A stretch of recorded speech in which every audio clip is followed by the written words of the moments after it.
ఆయన అనుకుంటే పర్లేదు, లాస్ట్కి అలా మనమని కూడా అనేస్తుండే. చూడండి ఇక మొన్న మెస్సీతోని ఫుట్బాల్ ఆడాడు, అది ఆడాడింటి అది ఉట్టిగానే ఆడినట్ట అసలు. ఏదో ఇటు కొట్టమంటే అటు కొడుతుండు, అటు దన్నమంటే ఇటు దంటుతుండు. ఆయనకు దాన్ని నచ్చింది అసలు. ఆట వచ్చని చెప్పి గంత పెద్ద ఆయనతో పెట్టిండు ఆట. ఆటగాళ్ళతోని ఆటగాన్ని ఆడిపియాలి కదా, ఇక మన పోటుగాన్ని ఆడిపించారని కింద కామెంట్లు చేశారు. అయితే ఇక్కడ చూడరు, దాంట్లో ఏమొచ్చేదో నాకు కూడా అర్థం కాలే. ఇగో అంటే ముఖ్యమంత్రి గారు మనవడు కేటీఆర్ కొడుకు అయితే వాళ్ళకి గొప్ప ఉండొచ్చు తప్ప, కాకి పిల్ల కాకి ముద్దు, ఊరోళ్ళకి ఏం ముద్ద కాకి పిల్ల. అయ్యా ఎంత పెద్ద మాట అన్నాడు. ముఖ్యమంత్రి మనమని పట్టుకొని అయ్యా కాకి పిల్ల కాకి ముద్దు, అలా మనమని పట్టుకొని కాకి అంటుండు. ఇక చూడు ఇంకేమంటాడు. సేమ్ కేసీఆర్ మనవడు ఉంటే వాళ్ళకి ఇంట్లో వాళ్ళ ఇష్టం అబ్బా నెత్తి మీద పెట్టుకొని. మేము కూడా గదే అంటున్నాం. మరి నెత్తి మీద పెట్టుకోకపోతే జుట్టంతా వీక్పించుకో, మాకేం అవసరమే. నీ పిల్ల నీకు ముద్దయితే మాకేమో అవసరం. కాకి అనం మేము, ఇంకా తనంతలు తను తిట్టుకుంటుడు మేము కాకిని అయిపోయినా అని. రేవంత్ రెడ్డి అట కాకి అట, కాకి పిల్ల కాకి ముద్దు. ఇగో చేతనైతే కేసీఆర్ ఏడికి పోయినా కూడా వాళ్ళ మనమండి హిమాంశును భుజాల మీద మోసుకొని పొమ్మను, చేత కాకపోతే కట్టెలు కట్టుకొని తీసుకుపో. నాకేం చేసేది ఉంది? నాకేం చేసేది? మేము కూడా అదే అడుగుతున్నాం. నీకేం అక్కరా?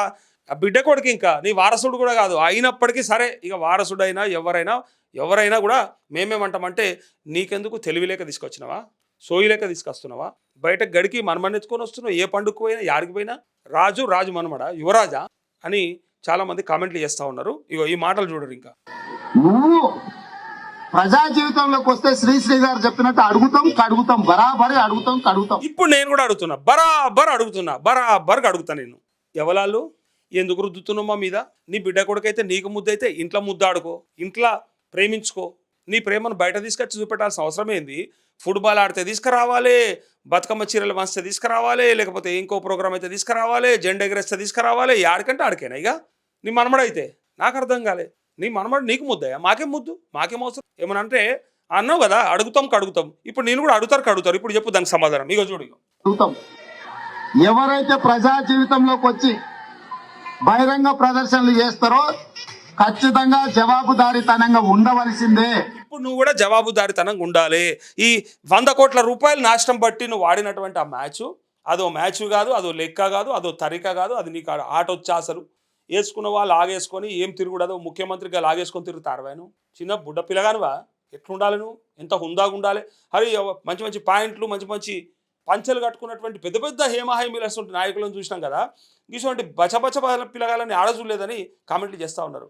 ఈ పిల్ల బచ్చా నాయాలని ఆడ చూడలేదా? ఇది పర్సనల్గా చేస్తున్న కామెంట్ కాదు, నాకు అవసరం కూడా లేదు. ఆల్రెడీ సోషల్ మీడియాలో ఉంది, కావాలంటే మీకు చూపిస్తా. ఎవరన్నా డౌట్ ఉంటే అడుగుర్రి, మీరు కూడా చూడాలంటే ఉంటుంది. అందులో ఆ లాగేసుకొని ఏం తిరుగుడు, ఏం కథ?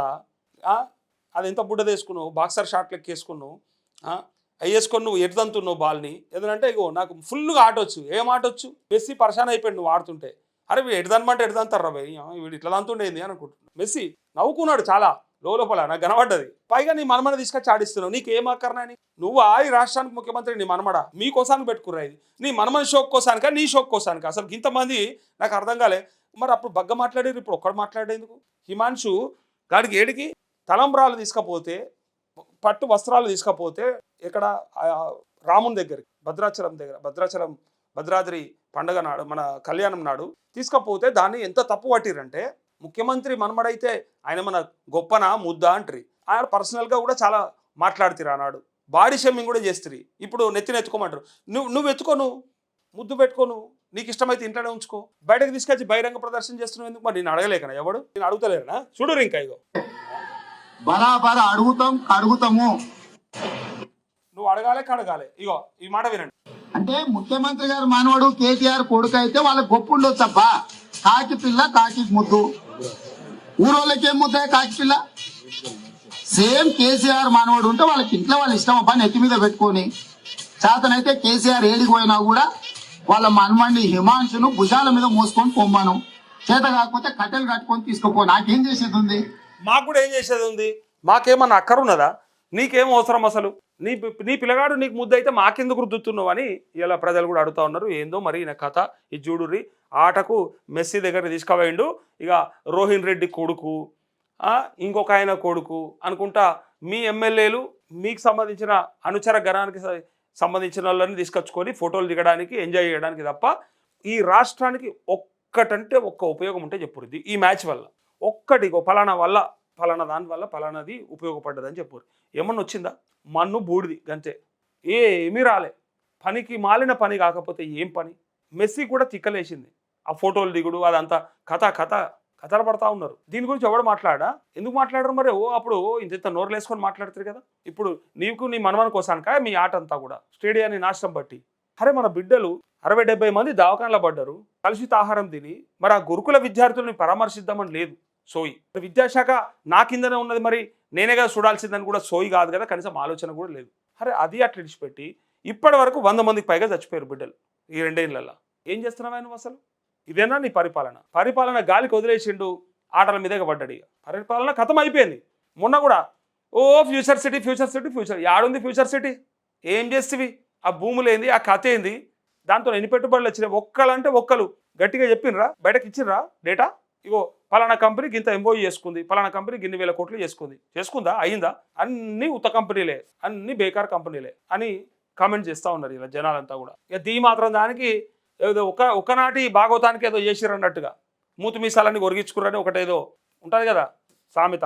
ఆ పరిస్థితులు ఉంది మన రేవంత్ రెడ్డి పనితీరు. ఒకనాడు భాగవతానికి 100 కోట్లు హాంఫట్ కథం. అదే ఏదో ఒక పథకంకో ఏదో ఒక 100 కోట్లలో రుణమాఫీ అవుతుండేగా మొత్తం మందికి, దునియా మందికి అవుతుండే ఈ రాష్ట్రంలో. అది 1,00,000 లోపు పాపం చాలా మంది ఉన్నారు, 2 లక్షల లోపు టెక్నికల్ ఇష్యూస్ ఉన్న వాళ్ళు ఉన్నారు. వాళ్ళకి వేస్తే అయిపో 100 కోట్లు. బోనస్ వేయకపోతుంది, బోనస్ పెండింగ్ పెడుతుంది, ఆ బోనస్ అయినా కంప్లీట్ చేయకపోతుంది అని ఇలా అందరూ కూడా ప్రశ్నించే కాడికి వచ్చేసారు.